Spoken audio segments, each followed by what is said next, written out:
Simple rule. If you control the keys, it's your Bitcoin. If you don't control the keys, it's not your Bitcoin. Your keys, your Bitcoin. Not your keys, not your Bitcoin.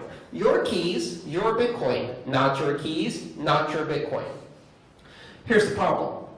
A lot of people have no idea how to even start to decide if they actually control the keys. So let me ask you a question. How many of you control your Bitcoin with your own control over your keys? I'm counting myself here. Very good. How many people do not control their Bitcoin but have it in an online account where somebody else is controlling the Bitcoin? Don't be shy, it's okay, we all started there. Okay. And more importantly, how many people have no idea how to answer that question? You don't know if you control it, right? Okay, so let me give you some advice. If you are running a wallet where each time you do a transaction it generates a new address, but when you started using that wallet it told you something like, write down these 12 words or these 24 words and keep them as a backup. Those words, they generate all your keys. And the reason you have to write them as a backup is because you are controlling those keys, and if you lose those words, you lose the keys, you lose the Bitcoin. With great power comes great responsibility. If you have a wallet in which you are asked to write down a backup, you control the keys. If you didn't write down the backup, when you go home tonight would be a good time to open the settings, go to backup, and write down those damn 12 words before you lose your phone or drop it in the toilet because you were trying to text while in the bathroom. We all do it. And you dropped it in the toilet and your Bitcoin disappeared because your phone blew up. And then what? You call the Bitcoin help desk? There's no Bitcoin help desk. You go on Reddit and you go, I lost my keys, can someone help me? And what are people going to say? Did you write down the 12 words?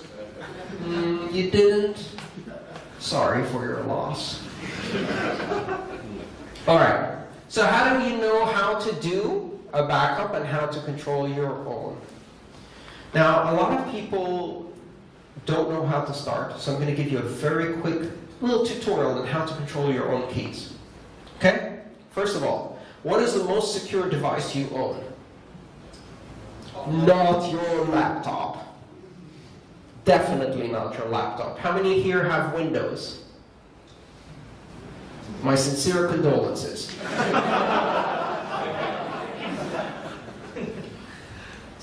Okay, so you don't own your Windows machines. Your Windows machines are owned by a combination of viruses and Trojans that are controlled by Russian and Chinese hackers somewhere else in the world, but they're not really your machines. They just let you use them occasionally. Do not put Bitcoin on those devices. Right? That's like making a donation to hackers. They have software actively looking for Bitcoin software, and when they find it, they take it. Or they put a keylogger and then wait for you to do a transaction and enter your password, and then they take it. Okay, the most secure device you own is your smartphone. Yes? Android, iOS is the most secure device you own. Operating systems on smartphones are far, far more secure than laptops and desktops, especially Windows. So your smartphone is probably the best place to run a wallet.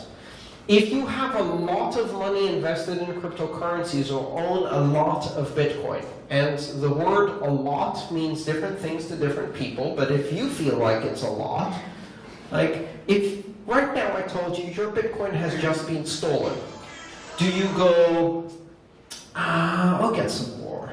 Or do you start crying? Or do you have to have a very difficult conversation with your parents and your spouse about why your kids won't be going to college?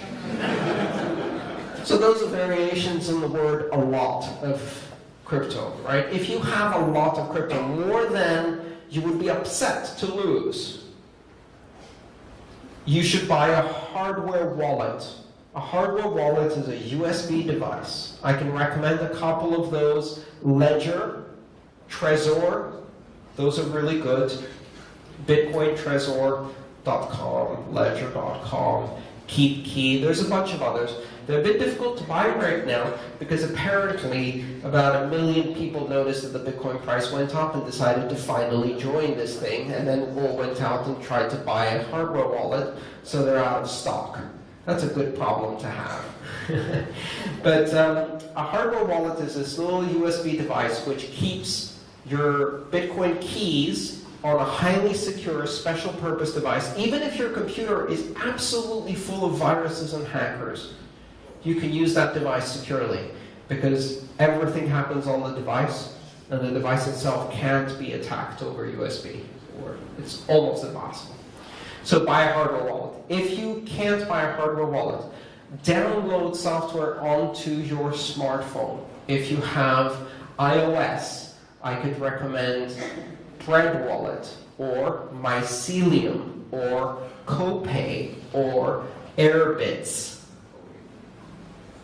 If you have an Android wallet, Mycelium, or Copay, or Airbits.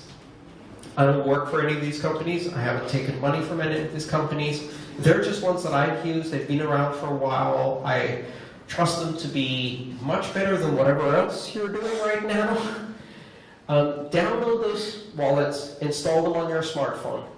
Then when it tells you to make a backup of your 12 to 24 English words, don't get smart, don't get fancy, don't say, well, I'll write 3 of the words here, then I'll take the other 3 words, reverse them, put them in my phone book, hide them in my library, give them to my cup. Don't get fancy. Paper, pencil, write down the 12 to 24 words. The chances that someone's going to get hold of that and know what it is, pretty slim.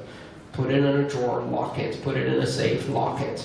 And then you can use your phone, and if you lose your phone, you have the words. If you lose the words, you have your phone. Both are equivalent. Anytime you want, restore from those words. All of your transactions, all of your money you get back. Now you control your cryptocurrency. These wallets, many of them, Jax is another one if you have multiple currencies, not just Bitcoin. If you have Ether, Dash, Monero, Zcash, LTC, whatever, Jax, J-A-X-X. Exodus? Exodus? Yeah, Exodus what?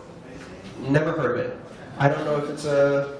That doesn't mean it's not good. I'm just saying I haven't personally heard of it. Okay, so download one of those wallets, write down phrases, pencil on paper. Right? If our civilization ended tomorrow, in 1 month, 2 months, all of the CDs, DVDs, hard drives, USB drives would be dust. Okay, maybe not 3 months, but 3,000 years, dust. We're still finding paper from the Egyptians. Paper lasts. Yes? Paper. Don't put it on a USB drive. Paper. Simple, acid-free paper will last for hundreds of years. If you're extra paranoid, you laminate it so that it cannot get destroyed by water. You buy a very inexpensive, fireproof safe from your office store. You put it inside so it can't be burned. Flood, fire, theft, covered. Now, on that kind of system, a wallet, hardware wallet with your backup words, you can store, I know people who store millions of dollars, I'm not joking, on exactly that kind of system. Once you have control of your Bitcoin, it doesn't matter if there's a fork. It doesn't matter if your exchange decides to go one way or another. It doesn't matter. You should not be keeping your money on an exchange. You should not be keeping your money and trust someone else to keep it safe for you. That's just a bank. And part of the reason we're doing this open blockchain is because we don't trust banks.